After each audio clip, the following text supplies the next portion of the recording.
Hello and welcome to the Wonders Installation Guide for Dummies. My name is Elia and I'm here to talk you through the process so that you can get started in our little community. First thing you need to do is buy and install the game. You can also install expansions, but this is up to you. The hardest part of this process is patching. First, you must identify the current server version.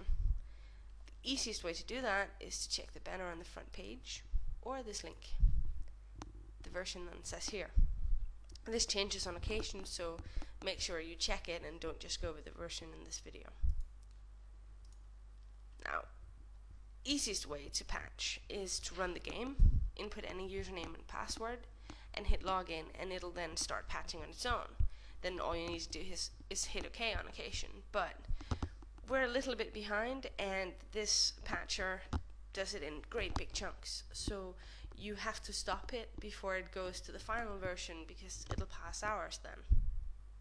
Manual patching can be done via a very handy WoW wiki page that you can see here. It lists all the old patches and mirrors for them so that you can download them. And what you then do is extract them to your root directory, which is here, and you then just run them in the order they were created in. So that's pretty simple. It just takes an age, but don't worry, you'll get through it. Then there are a few custom patches because we like to change things and make things better, because we have some good ideas that they didn't implement in the game that we then have. But to see that, you will need the custom stuff. The two files you will need is the Wonders Starter and the Wonders add-on. You can download them on this link. You click here, open with WinRAR, and then you extract the starter to the WoW root directory, which is here, and you then do the same with the add-on, almost. Slightly trickier because it needs to be extracted to, this is wrong, oh no it's not, let's look on then, there it is. Now the directory it's going for is actually it's actually missing so far. It only gets created when you log in, so instead we'll make one. So we make a backslash, and then we write interface, and another backslash, and then add-ons, if I can type, and OK. Then we go back to this, and now we need to create an account. You click here to go to the main page.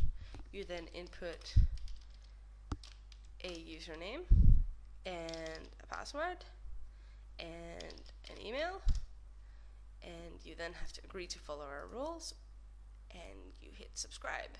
Now it's taken, so that doesn't totally work, but when you do it with your stuff, it'll say that it may take up to 5 minutes before it activates, so there's no need to try again and again. Just wait a little bit and the table will update and you'll be able to log in.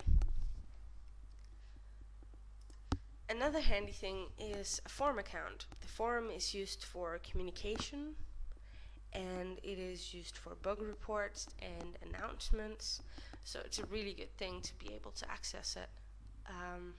And it's best if you use the same account name as you did for your account in the game, because then it's easier for us to help you when you need it. Now, if you've installed expansions, this is where you need to go and enable them. You go to the front page and you fill in the details of the account you just created, and you log in. Then you go to the account manager, and then you have these two boxes you can tick.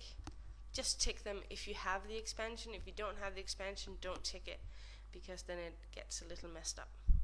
So then you hit update, and then you're ready with that. Now that we're done installing pretty much, the last thing we need to do is to run the starter. this is how you're gonna have to start the game from now on. If you use the exe file, it's not gonna work. So you go back here and you find the starter that you've just extracted, you run it, and it'll then look something like this. When you then hit run WoW, it should install our patch and set the realm list. However, it didn't. Sometimes it fails like this, and we don't know why, or at least I don't know why, but I do know how to get around it, so I'm going to explain that. You go back to the downloads page and you download the patch A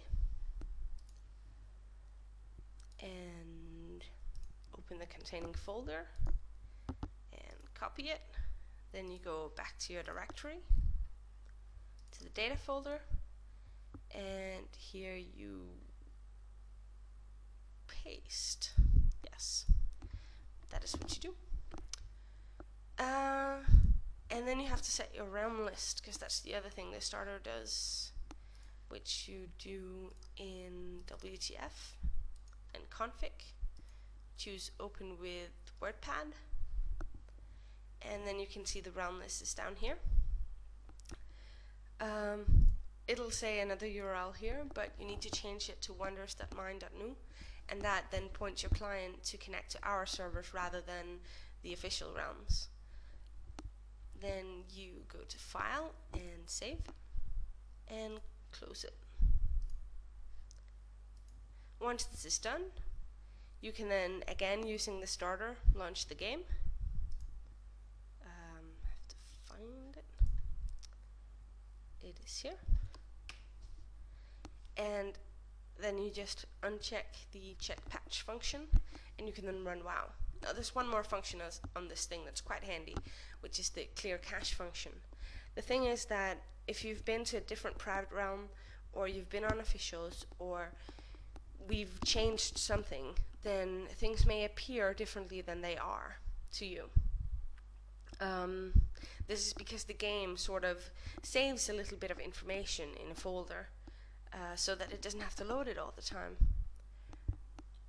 But this is obviously not very handy when we then change that information. So what you need to do is remove it, and then the client will just download a brand new set of information. So you just click the button, and it then deletes your cache, and you can then run WoW. Like so.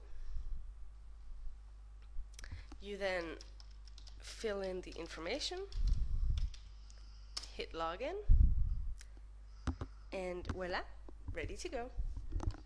Looking forward to see you in game. Bye bye.